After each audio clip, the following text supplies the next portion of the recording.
Morning, everyone. Good morning. Let's try this one more time. Good morning, everybody. Happy New Year. All right, then. It's great. It's going to be a great year. Ladies and gentlemen, we're now in the capable hand of the most professional city clerk in the whole wide world, Miss Lisa Lambert. Yeah. Wow. This is the pre-meeting of the Mobile City Council Tuesday, January the 3rd. We have approval of minutes from December 13th and 20th. It's good. Appeals, we have requests for waiver of the noise ordinance on the first Friday of each month in this year from 6 p.m. until 9 p.m. on Moffett Road. Councilman Penn. Yeah, I want to approve for this month. This Friday. I don't think Director Batiste here. I want to get some more information. I've been getting some complaints about some of the noise coming from the area, and I wanted to see have we had any issues from a police standpoint of going out there, checking any complaints before we approve for every Friday for this year. So I want to approve for this Friday, and then I want to get some more information. Okay. We have requests for waiver of the noise ordinance on January 7th from 1 p.m. until 8 p.m. on St. Francis Street. May 4th from 2 p.m. until 8 p.m. in Cooper Riverside Park.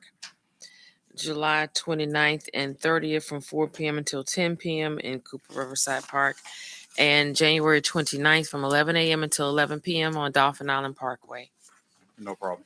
Public hearings. Today is the public hearing to consider an ordinance to amend section 64.3.1 Downtown Development District of the current zoning ordinance, chapter 64 of the Mobile City Code, and amend appendix A Downtown Development District of the UDC, chapter 64 of the Mobile City Code 2022. Mr. Kara, you had some. Okay. All right. Anyone else? This is approval. This is approval of the Civic Center site, right? The rezoning. This is cleaning up the ordinance that when it was advertised, some of it was not sent out correctly. Okay. So when we re-advertise, we're simply just adding an extra layer of security to this so that it's all perfectly done. We've already passed this. It's just to make sure that the re-advertising is done correctly and we move forward. Good, Mr. Reynolds. Anyone else? Mr. Jones, you good? All right, Madam Clerk. Today is a public hearing proposing the creation of a tax increment finance district in the city of Mobile, authorizing the preparation of a project plan and authorizing the president of the city council to perform certain actions required by law. Public hearing to consider a certificate of public convenience and necessity to Olmsted Mortuary Transit Service to operate a shuttle service. And also the public hearing to consider approval of a certificate of public convenience and necessity to Baby B's Transportation to operate a shuttle service. Mr. President, I have no problem with none of that. Just a quick question of the administration. Is there any update to the renewal of the TIF downtown? Yes. Yeah, absolutely. So we're actually working with bond counsel to make sure that they come in and brief you all. Thank you, Lana. Appreciate it. To make sure that they come in and brief you all, we'd actually initially tried to schedule that for today, but we're trying to schedule it for next week so we can give you all an update on that. Is there a timeline? For, yes, you got to be renewed before September. So, but we're well ahead of that deadline. And so we'll bring in bond counsel and be able to give you all some information, hopefully answer your questions going forward.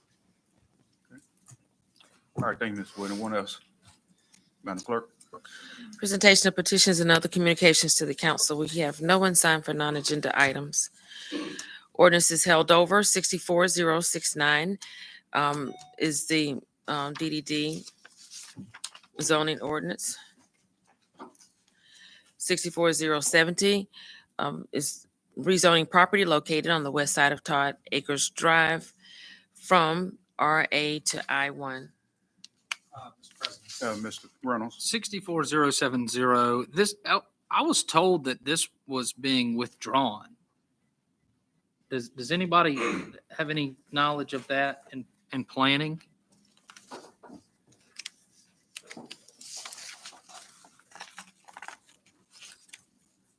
There was a correspondence sent before the Christmas holidays where the applicant asked to withdraw. He was unable to do so and was instructed that he had to attend the public hearing and request it there because the public hearing had been scheduled. I was not in attendance at that hearing, so I don't know if he actually attended and requested the withdrawal, but that is the end of the communication I have on the matter. Would you suggest that maybe we either hold this over or go ahead and table it? I'd hate to table it. And then, I would rely on legal counsel to provide that advice. Yeah, probably it's best to just to hold over for another week and just check with the applicant. Yeah, see if he'll come down and make that request, because apparently he was not here. yeah, that's fine. You know him? I'm not familiar with these folks. What, later before we? Yeah, 1 week would be fine. Madam Clerk? 64071 is rezoning property located at 6137 Todd Acres Drive from RA B5 I1 to I2 and I2 to I2. Mr. President, Mr. Ramos? the developer has met with the neighbors in the area. They have reached a memorandum of understanding amongst them. But I am waiting on correspondence back from one of the property owners in the area to make sure she's good to go. And hopefully we'll have that correspondence between now and 10:30. And if we do, then we'll go ahead and pass it, I hope. And then if we don't, we'll hold over a week. These two, I thought they corresponded. Well, that was, they're basically abutting properties are very close nearby. But they're different landowners now. The property was sold, one of the properties was sold to a different landowner, and now they're going in a different direction with a development, and the other property is owned by a separate landowner now.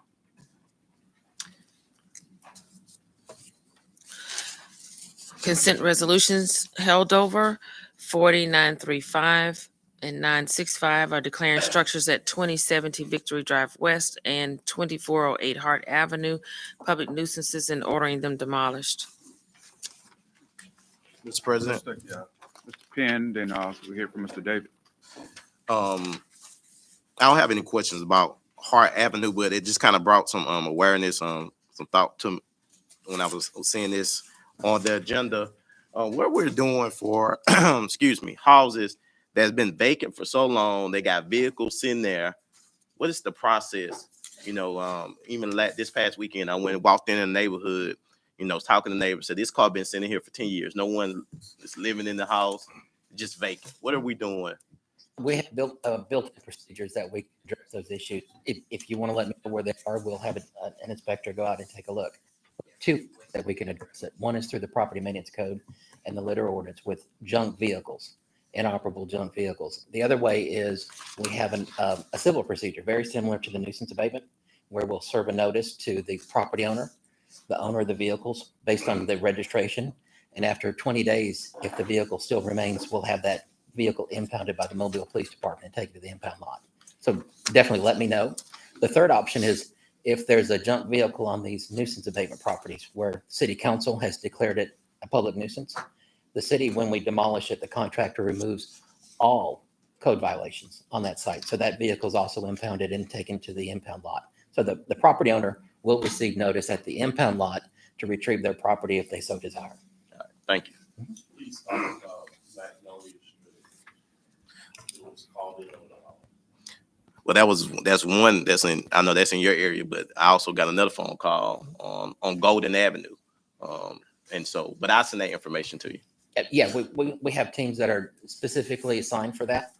We have police liaison inspectors because, you know, some people don't realize that having an inoperable vehicle in your yard is a problem. Yeah. They get very emotional, and it's very difficult for a non-sworn police officer to go make the initial contact, get the information we need, which is the vehicle registration and the VIN numbers, and to get a record of what the conditions are, why it's inoperable, tire damaged, parts missing, engine not running, those type of things.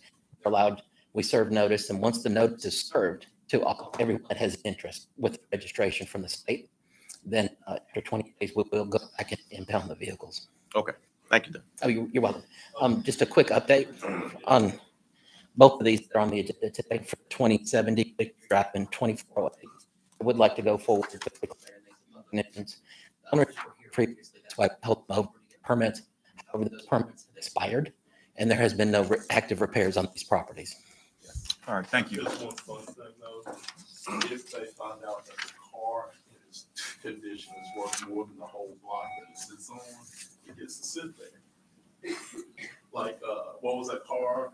A Dodge Phantom from 18 something, that, or whatever it was, that was in my neighborhood, that they just left there because it was worth $200,000. If it falls under the nuisance abatement procedure, there's no different classification on antique vehicles. We can replace that? Yeah. All right, Madam Clerk. Resolutions held over 37-834, approve a certificate of public convenience and necessity to Medivac Alabama to operate an ambulance service. We good, administration, we good with that? To the council, good morning, happy New Year. It's going to be our request that we ask that you hold this over an additional 60 to 90 days. I came down and spoke with a few of you guys, just to talk about why we would make this request. We do have some graphs. Chief Lamy is here to talk about what's happened over the last 60 days since we made the last request. And so I'll pass out the graphs, and then of course Chief Lamy can come up here and speak directly to any questions that you may have while we would request this holdover. Chief, could you be more specific, 60 or 90? Do you want 90 or 60? We would request 90.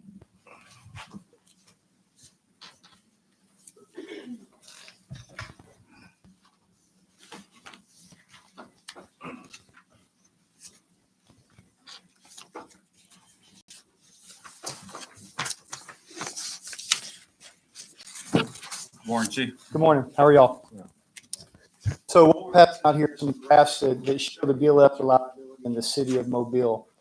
Obviously, through the COVID period, there was a drastic decrease in the reliability of the ambulances to be able to make it on scene for the non-emergency calls. The call volume was increasing. The wall times at the hospitals were also increasing due to the extra safety precautions and or the hospitals being out of beds. So the reliability was down during those periods. But also, as they have expressed to you in their previous meeting, Lifeguard and Newman has explained to you their issues with staffing and the steps they're taking to increase staffing for their units, specifically that are serving the city of Mobile. And so what we've done here is we basically have been tracking the reliability for non-emergency calls in the city of Mobile. And as you can see on the first page, that it has improved. What the gold line is the 90th percentile. That's where we would like them to be. And the ordinance that you recently updated approved that number. And so ideally, we'd like to be there. The gray line tracks the trend line of what they have, of what they've actually been doing in the city of Mobile since January of this year. You see a marked change around mid-October. The reason that change existed is we had been going through a series of meetings with not only the hospitals, but the private ambulance services as well to try to improve the service delivery in the city of Mobile. And after those meetings, there was a suggestion and recommendation that we switch from a day-to-day response model where the BLS ambulance services, one day Newlands would respond to all non-emergency calls, the next day Lifeguard would, and they would rotate that on a day-to-day basis. With their struggles with staffing the number of units, which they project between 6 and 8 each day, decided to do a call-for-call rotation to where now they're both responding to calls in the city each day. So one call goes to Newman's, the next call goes to Lifeguard, and they alternate calls instead of alternating days. As you can see, it's significantly improved their reliability since October 15th. They're above the 90 percentile combined. Lifeguard has done a tremendous job over that time period. They have been well over 90% on almost every day, as the graph shows. Newman's has still struggled to maintain the 90th percentile, but they have shown vast improvement in it. Again, that's marked on the graph that shows Newman's reliability. So our recommendation would be to continue to let this process play out. We just implemented this 60 days ago. It's a small sample size. We will continue to make sure that it is trending in the right direction and that we don't cause any disruption in the service that we're providing to the citizens. Council. I hate to hold things over like this, you know, go 60 days or 90 days and another 60, then another 90. I mean, if we tabled this, they would go back through the process of a public hearing and then it would come up again, I think. Which, how long is that process? Do we know that? 60 days, 30 days? So 4 to 6 weeks. Certain period of time you have to wait before it can come back. Yeah, so I mean, does it make sense to leave these guys on the hook and just keep pushing it off rather than just making a decision, you know, to maybe table it, have them reapply? It's just a thought. You're still pushing them down the road if you're making them reapply. You're just gonna make them do more work. I just It's up as to soon y'all. go ahead and let us carry it over 90 days and look at the data. Chief Lamy can bring us the data. If we continue to have this positive trend line, that'll tell us what we need to know. If we don't, that'll also tell us what we need to know. Mr. Penn. Chief, can you, if we hold this over 90 days, what are we exactly looking for? What would change if we say, okay, in 90 days, this number is high, this number is low? What's going to change if our decision holding over 90 days? What we're looking for? Well, I think obviously if they cannot keep up with the number of non-emergency calls that are in the city and/or receiving complaints from local hospitals of their inability to service them as well, then that would be a marked change that we would need to address. But really, at the end of the day, for these units, they've expressed that to you in the previous meetings. For them to be able to maintain operations in the city, there's a certain number of calls that they feel transports that funds that service. And if you, I think the concern is if you dilute those number of calls, will there be the ability for any of them to be able to sustain operations in the city of Mobile? I think that's the biggest concern. So we're interested in watching the trend line to make sure that it maintains the standard. And if it does, then I think that we're comfortable with making an additional recommendation. Okay. And then if it doesn't? If it doesn't, then there'll have to be other options that we consider. And other council members. Thank you, Chief. Oh, Mr. Jones. Sorry, I'm just trying to digest the numbers a little bit, and I'm just looking at November and December, and I'm seeing basically the same number of answered calls between Lifeguard and Newman's, but then when I look at the unanswered calls, there's quite a disparity between the two organizations. Do we know what's driving that? We've met with them numerous times. At another meeting at the beginning of December with the ambulance providers, and they still voiced the concerns with the staff. And although they've been able to improve, it's still the ability to staff the number of ambulances that they feel they need to not only respond to those calls. That's what they're telling us, and we don't have any access to their data outside of the runs that they're responding to in Mobile. So we really don't know how many incidents or calls they're transporting directly from hospitals, or patients who may directly call an ambulance provider and request some type of transport number. Thank you. Carol. What happens when the threat of a potential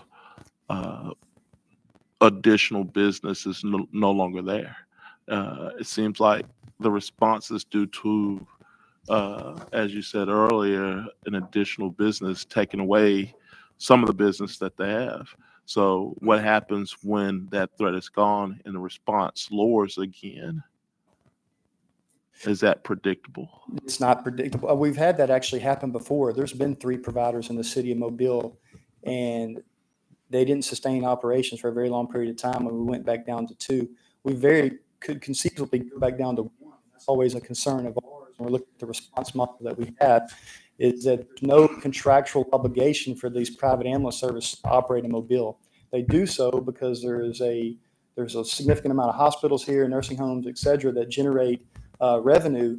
But at the end of the day, there's no contractual obligation for them to be here. And that's always our biggest concern, is the moment's notice that they could, with just in a few days, shut operations down. And that has happened before with a provider. At the end of the day, all the calls are our responsibility. Our ambulances would have to begin making those responses. And then we would certainly have to look at restructuring or changing our response model to handle those increase in call volume if that did. So what's the harm with a fourth? It'd be a third. There's not necessarily on our side, having multiple providers is not necessarily a bad thing. I think that we're trying to make sure that we stabilize this market. In the short term, we changed two large things in the past 6 months: the ordinance and the response model. And we want to make sure that that's operating appropriately before we add a third service. That's really been the gist of it from our perspective. To make sure that we have that working appropriately before we, I mean, even he admitted, Medevac admitted that it would cause some significant chaos and disruptions if they came in to the market. I just don't know if we don't want those disruptions while we're in the middle of changing these things that we feel are going to make it better.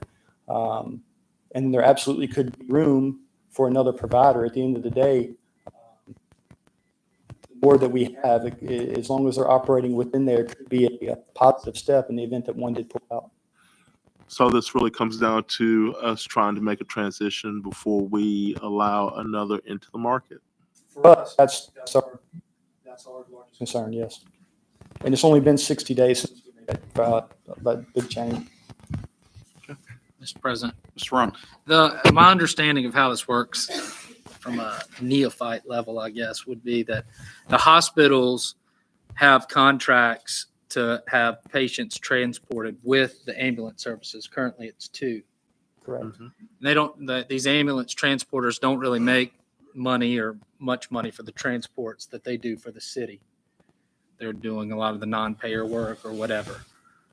And the risk of having a third ambulance service come in may not give us an additional level of capability if they take away from contracts that are already in place at the hospital, where we might get an exchange situation. Say Newman's pulls out and this is now our second. What's the risk of that? Is that a real risk? Absolutely. It's the same risk. Either way, either decision can have an impact that really is largely dependent on their operations and how successful they are and efficient they are at running their business in the city of Mobile. And we don't have all of that information to ultimately just know what's going to happen with making either choice. So what we do know is that we need that reliability to be where it's trending to. And that's been our largest concern over the past 6 months, is addressing the ordinance, which y'all passed, and then changing the response model, which we've done. And then I think we examined that. But you're absolutely right. What happens is Mobile has a significant high rate of self-pay. And out of that, we are collecting a very small percentage of that. Even with the collection-based system, if they don't pay, it goes to collections. We outsource all of our billing with a company that's very, very good in this region and does that for us. But over time, what happens is we generally only collect, even in our system, we collect a low percentage of those self-pays. And unfortunately, the Medicare and Medicare rates for reimbursements are not adjusted based on the market conditions. So these employers, private ambulance services, are having to pay more money to attract workers. Their expenses have gone up. Fuel continues to go up. Everything's gone up, but yet their reimbursement rates stay the same. And so we're the only way that they can truly end up making a profit, or not even make a profit, but sustain operations, after talking to them, they feel is that this is a number of transports that actually requires to do that. And then the way we do it with the certificate of public necessity and convenience, is that unique to our city? Or is that a unique situation where in order for them to be able to operate an ambulance service to service, say, hospitals, they have to then sort of offset our cost at the city by doing these non-payer transports or whatever?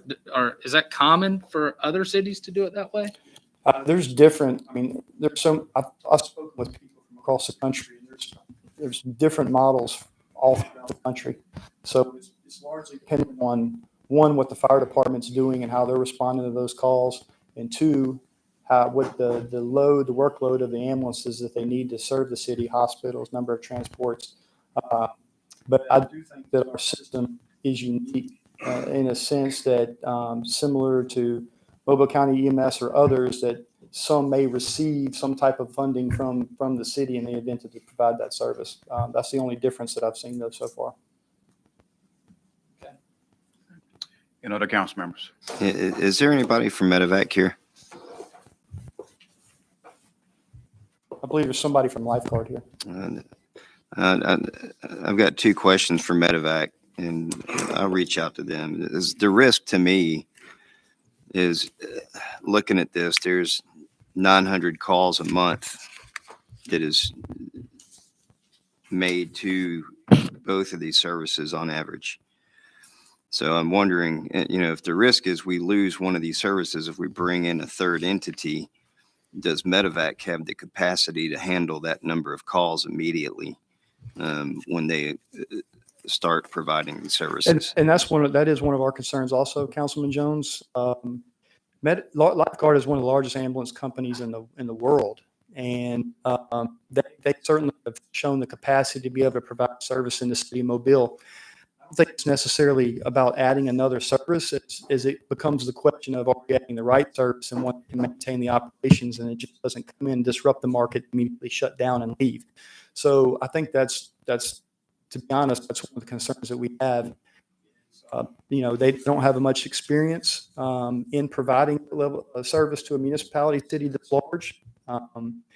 He admitted to that, and so I think that's where we're at. We'd like some more time to stabilize this market, and then see what the next steps will be. It's a very complex situation. I'm trying to explain in 5 minutes, but there's a lot that goes into it. You have to answer more questions. Anyone else? All right. Thank you, Chief. Thank you. 081111, approved purchase order to Ward International Trucks for shuttle trucks for public service trash collection. 081112, approved purchase orders for fuel for various city departments. 081113, approved purchase order for fuel for the Wave Transit. 081114, approved purchase order to DS Diesel Services for replacement engine for street sweeper. 081115, approved purchase order to K&K Systems for electronic solar-powered trailer-mounted LED message signs. 081116, approved purchase order to Safeco for annual renewal of Safety Plus management and training software. 081117, approved purchase order to Vulcan for aluminum street signs for traffic engineering. 081118, 1119, and 1120 are approving purchase order to Global Industries, Kimball International Marketing, Inc., and Jasper Seating Company for furniture for Lafayette Street Resource Center. 081122, approved purchase order to Sunbelt Fire for fire helmets and accessories. 091123, transfer funds from general fund public service maintenance performance contracts to increase payment to Port City Classic. 211124, authorized contract with Keaton Construction Company for parking deck repairs Phase 3 at the Mobile, Alabama Cruise Terminal. 211125, authorized contract with Arena Fire Protection for security upgrades at the Public Works Complex. 211126, authorized a contract with Kinley Rust for services as a cyber specialist analytics for the Gulf Coast Technology Center. 211127, authorized contract with Melvin Pierce Painting for exterior renovations at the Ben May Main Library. 251128, accept permanent sidewalk easements for the O'Shell Road Sidewalk Project. 311129, authorized the mayor to apply, accept, and receive a grant from the Alabama Department of Transportation in support of the Mobile Metropolitan Planning Organization Carbon Reduction Program. 601130, authorized settlement agreement and release of claims. Mr. President, Mr. Jones. yeah, if we can go back to 311129, I'd like for us, and this was a point of discussion before the new year, and I just want to bring up this request again, that we have a meeting with the traffic engineering department and AlDOT and with the city council and lay out where we are in this city with the traffic synchronization, where we are currently, where are we going, what's our roadmap to, with or without this grant, what does that look like? And this is one of the topics of discussion I get every week. We found out, recently what we thought we were going to do, we didn't really do. So, where are we? And I don't think anybody here really understands where we currently sit with traffic light synchronization capabilities in the city and being able to lay that out. And what is that roadmap? We've spent a lot of money, and we have a lot of money currently being spent. I know there's 1.3 million in my district to work some of these issues. So I think it's, important that we get it right and that we have a very, and I'm not saying this isn't happening. I believe it is, but I need to understand what that looks like and what that vision is and what those milestones and timelines look like as we go through this. Chief Barker, if you think we probably can call a committee meeting about 2 weeks and maybe have some answers, you think, to all those questions. I asked the council, I know several councilors had some questions about that. If you just go ahead and just email the Chief Barber and just CC us, and in about 2 weeks, Lena, we can look at, so you see what dates available. We just call a committee meeting. Okay, that's good. All right, that's good. All right. Ordinance is being introduced. 01001, ordinance to establish filing fees and land use zoning subdivision and Board of Adjustment submissions. 09002, ordinance to amend Chapter 9 of the Mobile City Code to add a new article entitled Board of Adjustment. Mr. President. Mr. Carroll. I had just a couple of concerns after reading through this. I guess last night or the night before, I sent a couple of you some notes. I'd like to probably, I don't know if you want to send it to committee before I maybe make an amendment to this and offer an amendment to this so we can discuss it. But as we go along, I'm just looking at the overall approach to this. When the UDC is 100%, the Board of Zoning Adjustment is going to have some bylaws changes because they're going to get a whole lot more responsibility than what they have right now. And they're going to be asked to respond to citizens' issues based on staff recommendations and also with a staff lawyer representing the BZA. The BZA is a council-appointed board, so I think that it should be set up, like others. It may need independent counsel for the BZA at that time also. So I think we may need to write an amendment to this just to add that layer. So I'll be discussing it with you guys over the next week. But I've got a couple of ideas how to do that and write it in. So you mean different attorney than what the planning commission uses? Well, right. Because right now the planning commission attorney is you. No, not right now. It's staff. I believe staff attorney for the BZA.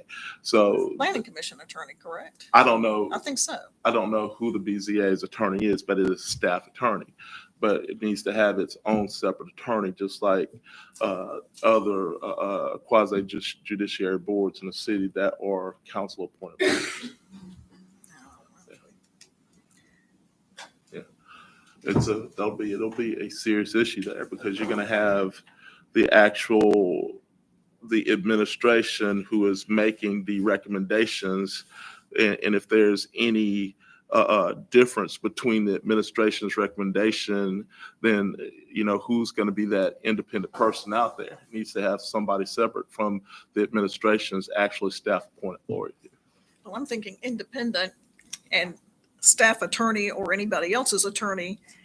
An attorney is supposed to look at the law, not have a specific side of an opinion, but we can talk about this and figure out which way we need to go. I'm fine with the conversation, but I mean, when you look at it, I mean, our other boards that operate like this have attorneys that may be appointed to the board, but they're outside of the privy. They don't actually sit down here, is what I'm saying. If you understand how I'm telling it to you. So it's just. Hold on, Mr. Reynolds. Hold on, Mr. Days. The planning commission has an attorney, this is a question for Mr. Woods. The planning commission has an attorney that is not on the staff of the city attorney's office. Is that correct? That's correct. Is there also an attorney on your staff who is appointed to the planning commission, who works with the planning commission? Not on a regular basis, no, but we sit on a regular basis. Though. Right. So are there any other well, let me ask you this question. What's the current arrangement with the BZA in terms of legal assistance? So we have outside counsel for the BZA and staff attorney as well. So the outside counsel is the same for the planning commission though, right? That is correct. Yeah. Correct. It's Doug Anderson. Right. Okay. Thank you. Mr. Reynolds. What board? I just was. Board of Zoning Adjustments. No, he's talking about. No, I'm talking about what other board are you talking about that has this outside let's- legal I counsel? mean, I'm trying to today- understand that. Today, I brought this up just so you guys will know. Let's talk about it over. This isn't even coming up for a vote today. We have a week to talk about it. So let's move forward in the object, clear transparency. Consent resolutions being introduced, 58001 and 58002 are authorizing removal of weeds, group 1637 and 1638, 60003, 004, 005, 006, 007, and 008 are determined appropriations to the Maynard Ford Foundation, CC's Classic Catering, United Way of Southwest Alabama, Feeding the Gulf Coast, Azalea City, CDC, and CC's Classic Catering serves a public purpose and approving payment. Resolutions being introduced, 03009, authorize a certificate of mayor approval and resolution for appointment of directors to the Alabama School of Math and Science. 08010, approved purchase order to Global Industries for furniture for Fire Training Center, $21,892.63. 08011, approved purchase order to Samsung Equipment for 6 18-feet dump trailers for trash department, $297,774. 080. Mr. President. Yeah, Mr. Reynolds. I'm sorry, I didn't catch it when it went through 03009. I tried to make sense of this and I don't fully understand it. This, can somebody tell me what this is all about?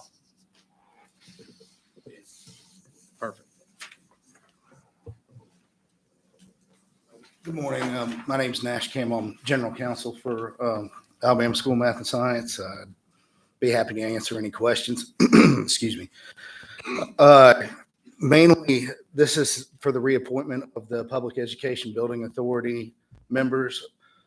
The school system or the Alabama School of Math and Science has not built anything in a long time.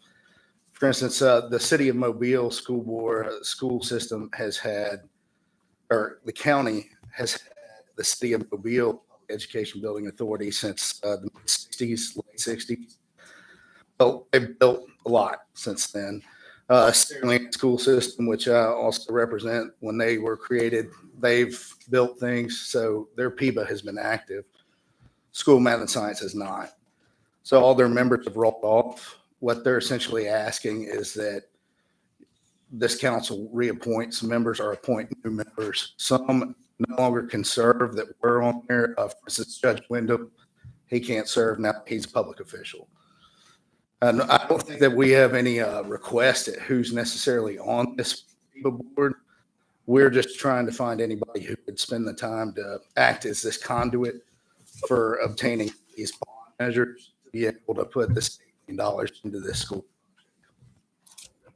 Basically, $6 million has already been given to the school to help fund this project. $8 million to build a building anymore right now. So they need about another $8 they give 6 million, 8 million won't build the rest of the building. They're parlaying that money into the rest of the funds needed. So if you have any questions, I'd be happy to answer them. Is this board, I'm sorry, Mr. Yeah, President. No, you go ahead. Does this work similar to, say, the airport board? Do we know where the mayor puts it up, we approve, or it's just 3 members that we approve? It's just 3 members that you would approve, and then those members would approve to put that money into the school's foundation. Then the foundation would write the checks to purchase all the construction materials and also pay for any labor. Question. Yes, sir. Hold on, Mr. Carroll. Mr. Jones, then Mr. Carroll. Yeah, a couple of questions. Is the Alabama School of Math and Science fall under the umbrella of the Mobile County Public School Systems? No, sir. It's under its own statute. Okay. Well, that answers the next question. Okay.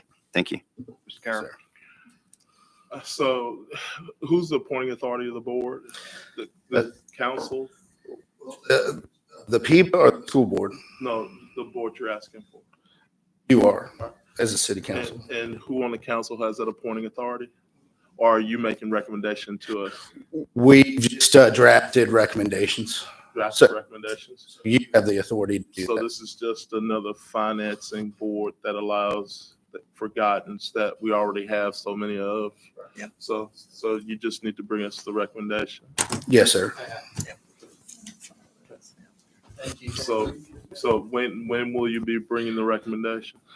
We need it as soon as possible, sir, just because we're in a tight timeline, just because of the way that the financial status of the country right now. Interest rates are changing daily. This was under consent resolutions, right? No. Resolutions being introduced. Do you have names do you have- today? Yes, ma'am. We put them on the document. One of them, I don't want to get into good name and character, but one of them has been on this board since 2006. But there's a couple more on there. It's Gene Arbre, Andy Johnson, and Chris Gibbs. Okay. You want to move them to consent? I'll withhold consent. Why? Yeah, you got an option, Mr. Carroll. This is, Yeah, we'll Yeah. just vote on it next week. anyone else? Let me ask you, is there a problem with the week's delay here? Dr. Church, can you answer that? This is Dr. Samantha Church. She's head of the foundation of the school. You can come forward. Good morning. Well, there necessarily wouldn't be a problem with a week's delay. We are, as Mr. Campbell mentioned, under time constraints due to rising interest rates because that affects the interest rate that we'll have to pay on the bonds. Mhm. So we need to get this approved as fast as we can. What type of bond is it? What type of bonds? What type of paper y'all selling? Well, it's a new market tax credit. Another question, council. We do have all that documentation if you'd like to see it. I just wanted to know in my mind what the interest rates would do based on what you were going after. That's all. To see how safe you were not. That's why I asked. All right, thank you all. Thank you. Madam Clerk.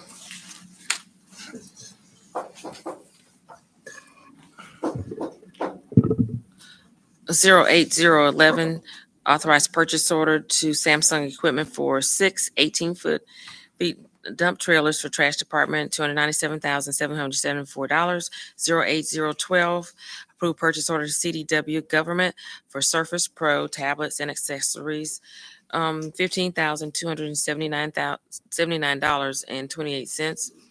08013, approved purchase order to Acatus for equipment and installation of vehicle detection equipment for 10 intersections on Airport Boulevard, $371,555.20. 08014, approved purchase order to Stuns for 1-year subscription for workflow management software For MIT, $65,664.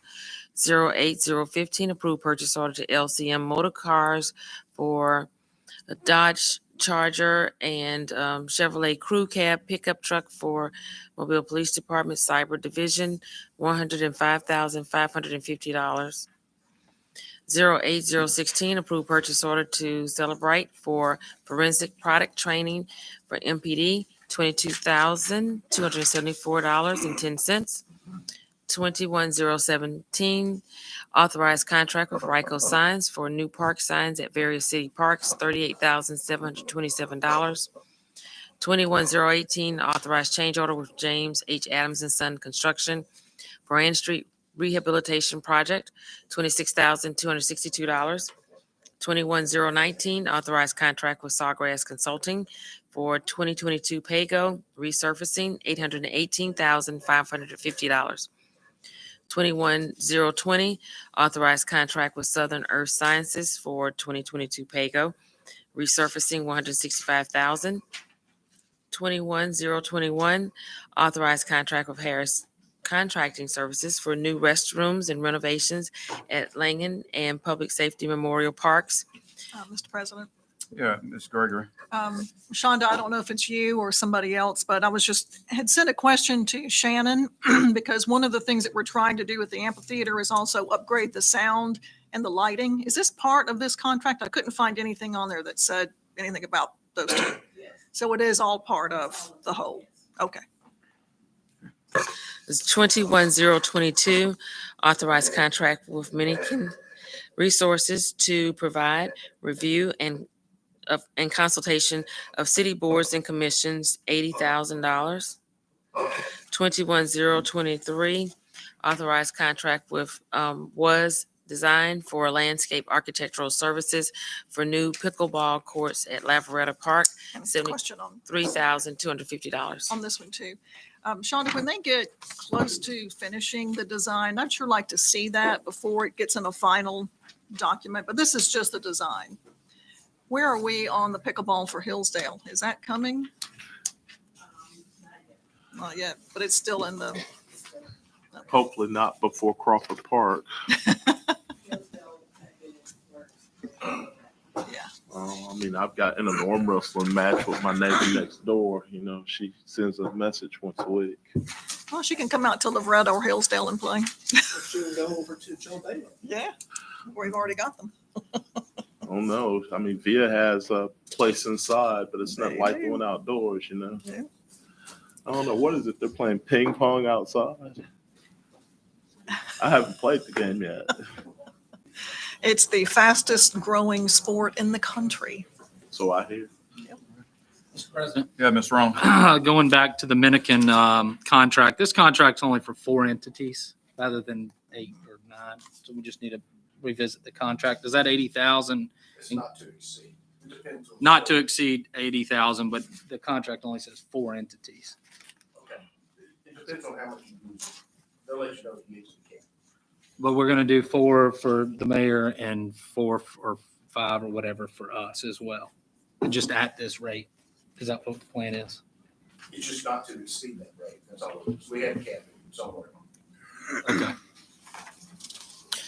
21024, authorized contract with PFM Group for a third-party validation study regarding altering the corporate limits of the city of Mobile. Mr. President, Ms. Jones. yeah, we can discuss this next week, but I'm just wondering, you know, what is it that we're validating at what point? I don't think we're at a point to validate anything yet, but I think that needs to be a point of discussion before we vote on this. I think this is laying the foundation to do that at the point in time we have an agreed upon demographic to bring that we're looking at bringing in with boundaries and et cetera that we want to validate. What I want to make sure that we don't do is have a validation, then we change the dynamics of that area and then have to revalidate again. So I just want to talk through that process and make sure we're all tracking what that process looks like before we get to the validation. The chief. Yeah, I believe we're going to validate at a minimum the resolution passed by city council requiring certain information the city will gather, and then it'll go to the third-party validator and will eventually report count with a report on the validation. It'll also include everything from the cost benefit analysis, the revenues from the area that are anticipated growth of revenue, expenses in the area, condition of the infrastructure of the area, all those things that you've asked us to do. Information will go through the third party and then come back to city council. We'd actually, Hold on, Ms. Carroll. the proposal that was given to answer your question, Mr. Jones, was the original study area. But there is a condition put in there to where any additional studies would be billed at a certain rate. One of the other things I noticed on the proposal is that it came with the time. I believe y'all have the proposal. That timeline looks like it's executing immediately. So if council would see, then we can go ahead and start getting some information to the evaluator now. Here's my concern. I haven't heard any concurrence from this city council that we agree with what's being validated in the areas and the demographics. So I think we're putting the cart before the horse to validate data that we haven't agreed to as a city council. I think it needs to get put on the city council's desk. We need to agree to the area and the data and then validate the data, because we're going to pull from the data sources that exist now.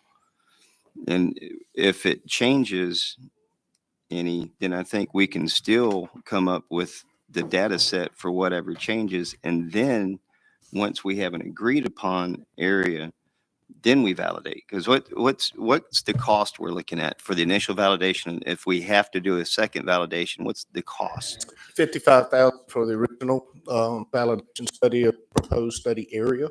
And then it's a billable rate per hour not to exceed $100,000 for additional studies required by the city council. I think we could save $100,000, up to $100,000 if we have an agreed upon area before we do the initial validation. And that's just Mr. Carroll, then Ms. Gregory. I'll wait on Ms. Gregory. Ms. Gregory. Well, I think the question is, and maybe that's where Scott's going with this, what is the entire global area that we want to look at? And do you want to get figures from this huge area, look at what those numbers come back, and then decide, okay, these are then the areas that we would like to have on a proposal for annexation. And then you want to go back to those areas and validate again, look at those numbers. I mean, I'm not sure exactly where we're going. I would think that we want to look at the entire area that we might be interested in, look at all of those numbers, see what they wind up being, then come back and decide which ones are part of the proposal for annexation at that point. So if you think the original proposal, the $55,000, it will do all of the initial work to establish the baseline on revenues, road miles, all of the things that were in the resolution. Any tweak to that are really, it's not starting from scratch. It's really just roll back, adjust that type of stuff. But you said the original study area was what you were going to look at. Correct. That I think everybody council looked at already is the study area that we're proposing. That's the 55,000. And it's not an additional 100, it's up to 100 if they're required to tweak it, because it requires much work to just move. Ms. Gregory? Okay. Mr. Carroll? I'm gonna be nice. The whole point in that resolution was to provide a layer of transparency so the whole entire city could actually see what we were doing before we tried to do it. Now we have a validation process going in an area that nobody has really seen as far as the whole entire city of itself, unless this is going to be rolled out to the whole entire city in itself. I've told you and others over and over again what is the truly major problem or concern that's held within the community about annexation. So you're trying to validate something before we even can come to some type of agreement or consensus on what we're trying to validate. So how can you validate simply in this terms an idea of what we want to assure the people of what we're doing? So in essence, you're just going after what you perceive to be what you wanted in its entirety, and that may not be what we wind up with. So what we're about to start doing is causing a lot of confusion to the whole entire community once you try to validate this entire big umbrella of what you think you want, when you already know that there are concerns within this whole group of 7 that you may not even get what you thought you wanted to begin with, if I'm speaking clearly without just spilling the beans here. You know, it makes sense to validate what we are going to 100% go after for this annexation project, not go validate some big umbrella and have to come back and change it. Mr. President. Hold on, Mr. Jones. Done, Ms. Carroll? For now, yes, sir. Mr. Days, then Mr. Jones. Thank you, Mr. President. I'm completely confused. I have to admit that I'm completely confused by this entire conversation. And perhaps that arises from my understanding of how we were going to proceed. I assumed that the way it would proceed would be that the administration would put forward a plan for annexation to us, that it would identify the different areas that the administration proposed to be annexed into the city of Mobile, and then the data behind that. You know, what the new revenues would be, what the new expenses would be, all that stuff that's in the ordinance with respect to that particular area that had been identified by the administration. And then the validation study would be based on that recommendation. But the validation study would be designed to validate the criteria identified in the ordinance with respect to that proposed specific area. I mean, So what am I missing? You're not. I think and, what and we William have is saying is that the entire city hasn't necessarily seen the. I understand. proposed I understand. area that they want to do the study and on. we haven't even agreed to a proposed area yet, and that's even an even bigger problem here. You know, there is doing. It sounds like you're taking away the transparency of this process altogether. Yeah.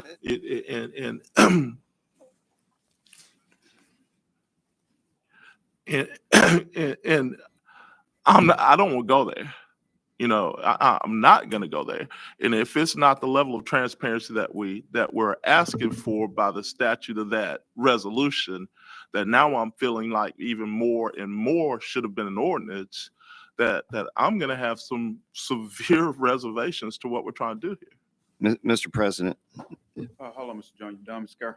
For now. Mr. Jones. Actually, what this is doing is giving us the transparency you're asking for. And by validating the plan that's going to be in front of the table by a third-party entity that is not the administration, when we get the data, it will have been validated by this third party. So when it is on the table, we know that the information in front of us is right. And from that point, if we want to start making changes, from what I just heard, then it's not going to be as much of a lift to take and relook one of the smaller areas that has to be adjusted or changed if that's the way that we move forward. But this does give us the transparency that you're asking for. Mr. Days, then Mr. Carroll. Yeah, Mr. President, I would just ask Mr. Carroll to iterate the steps he thinks needs to be taken in order to provide the transparency he's asking for. One, let's find a boundary or boundaries or groups that we can all agree to first, meaning that we satisfy the problems that or the opportunities that we're faced with as far as the areas that we're going with. Secondly, let's make those known to everybody in the city. Thirdly, let's validate those parameters as opposed to going out and trying to chase a whole big pocket of parameters and then coming back and making several changes. You stated over and over and over again that the city has the ability to work within these numbers to get to where we need to with GIS and our other facilities. So let's do that. And I think that we can do that the same way that we did with redistricting, by if we have to going through a process with maps so everybody can see them and be comfortable with what we're trying to validate beforehand, as opposed to trying to fight this out and change maps at the last minute. I don't want to go into this with the community feeling like they are blind and don't know what kind of map they're going to have to come up with, and they have to come down here week after week beating that drum saying we don't want this. Mr. President, and again, we'll be glad to release maps of the study area that we're proposing to study, but this merely gives us a baseline of revenue and expenses, population, households, future growth. So it allows us to begin somewhere, and we've heard no proposals outside of the one that we've shown every one of the council members to the boundaries that we intend to study. I have no problem with all the projections and revenues and all of those things, but I represent a district that wants a specific parameter and wants something or to see something specific. You have been in those meetings. You have been asked and told those concerns. That is what District 2 wants to see with the majority of the people that you have met with me. So I'm asking that we do this in a manner with the steps that I just laid out, because I don't want to go and see 1,000 people come down here between between now and then, and I'm forced to vote behind the people that I represent, knowing what they represent, and they're concerned because they're not getting what they think they are. I want this to go right. That's all I'm asking. Again, we'll be glad to release the area proposed to be studied. We're not submitting an annexation resolution. We're saying, here's the area we want to study, and we can begin from that process. Mr. Jones. So what's the parameters? Because I don't know what you're talking about, and because I've seen the map, and I've seen the parameters, and I don't have any issues. If District 2 is saying you've got specific issues, what are those issues? Because Jim, I don't know what those I are. talked to you about this on that Friday in your office, right? You did. Let's talk about this again. We're going to be long. I believe that there's a way to find common ground that all of us are concerned with. But right now in this forum, it's not the place to just really battle this conversation out to find some type of consensus between everybody. Council, I appreciate you, Chief, and everything. And pretty much, we don't want 1,000 people come down here between now and voting. And that's just the one reason why I was pushing forth to make things more a comfortable transition, as far as when the administration rolled out annexation, that won't be so much like big chaos, that we can be pretty much on one accord. And I'm going to ask if Councilman Carroll and Chief can get together between now and next week and make sure all concerns and any other council members in the concerns contact Chief Barber. Again, we'll know there's a trust level out there, among several people, several groups, and we pretty much need to make people much comfortable as possible. Okay, Mr. President. Mr. Penn. Thank you, Mr. President. Sometimes I don't understand. We make things harder than what they're supposed to be. I mean, this is a very simple, it's not a simple process, but we can make it simple. We hear what the people are asking for. All we have to do is follow the guidelines and support what the people want to see. And if the numbers don't lie, then it's going to work out in the end. We don't, and what bothers me sometimes, and I'm just being honest, we don't have to have a tension between the council and the administration. We can come together and get this done. I said it before, we have done this throughout this past year. This is a simple thing. The people want to see the numbers. I'm not sure. I didn't hear Chief say we're not gonna do it. I'm not hearing my colleagues saying that, hey, we don't support this. Let's figure out if this is wording the issue. Let's sit down, have the wording properly, but let's go forward. Let's move this thing. I'm tired of I'm speaking for District 1. I'm tired of dealing with this stuff.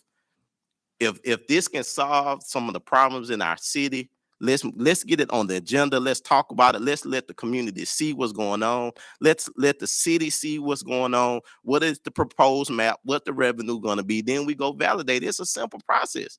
Why are we making this hard? It's a simple process. Show the community, show the city, get feedback, validate the numbers, and let's move on. But we got to get up here and everybody want to be right. Instead of just saying, let's move forward.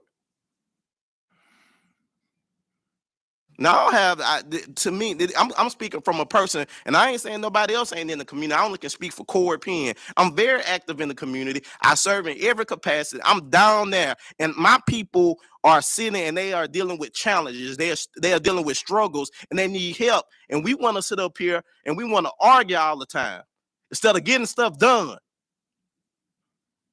Now we can fix this by working together. Let's work together and get this done and move Mobile forward. All the arguing and all the fighting and going back and forth, it don't make no sense. Give the people what they want and let's move our city forward. Thank you, Mr. President. All thing I'm gonna ask again, before we put anything on the agenda, let's cover the big issues. Yeah. First, Yeah. before we put on the agenda. Yeah. The smaller issues, we can We get can that work out. resolved on while it's on the agenda, but the biggest issue, get that before it hit the agenda. That's agree. Amen. That's it. And I've said this, I've said this publicly now 3-4 times. I'm going to vote for some type of annexation. What it looks like, I don't know yet. I don't know. Okay. Madam Clerk. 37025 and 37026 are approving a certificate of public convenience and necessity to Amstead Mortuary Transit Service and to Baby B's Transportation to operate a shuttle service. Call for public hearings, 41027. Call for public hearing to rezone property located at 1710 Dolphin Island Parkway, 2005 and 2009 Douglas Lane, and 2008 Faith Street from R1 and B2 to B2, scheduled January 24th. Announcements. Council, anything? Yeah, Mr. President. Is Casey Callaway?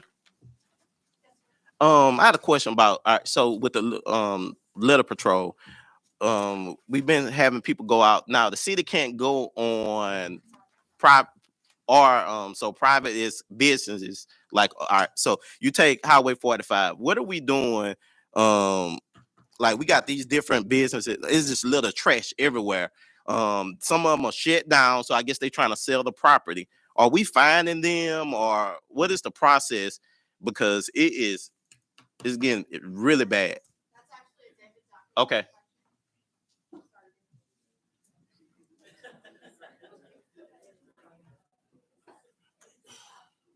Okay.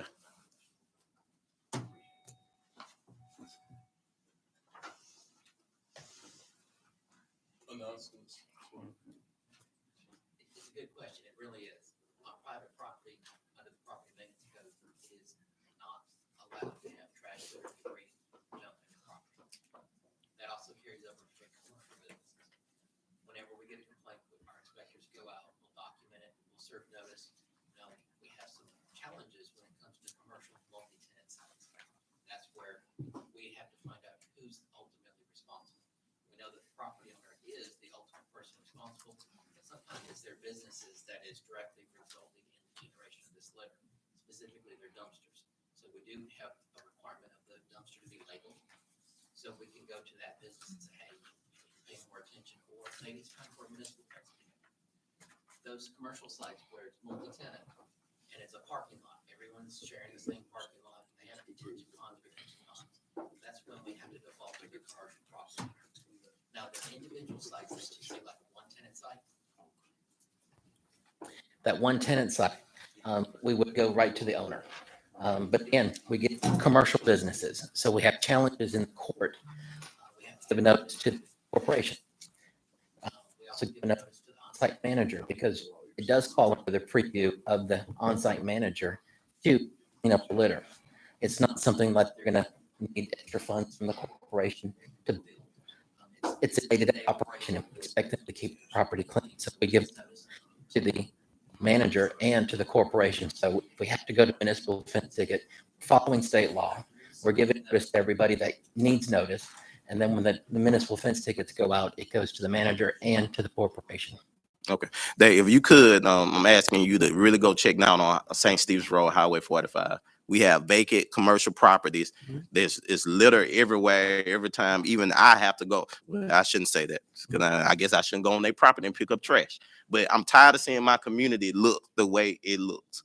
And so if we got to find them, I don't know. We just need to add some more, in that area, but it's bad. So if you could, it's not a direct, I'm asking.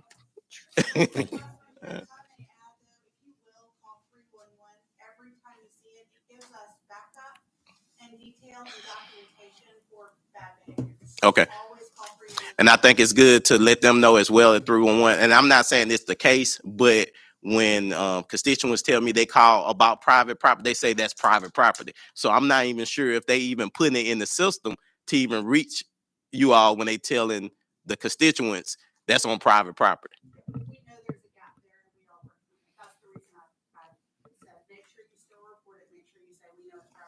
All right, thank you.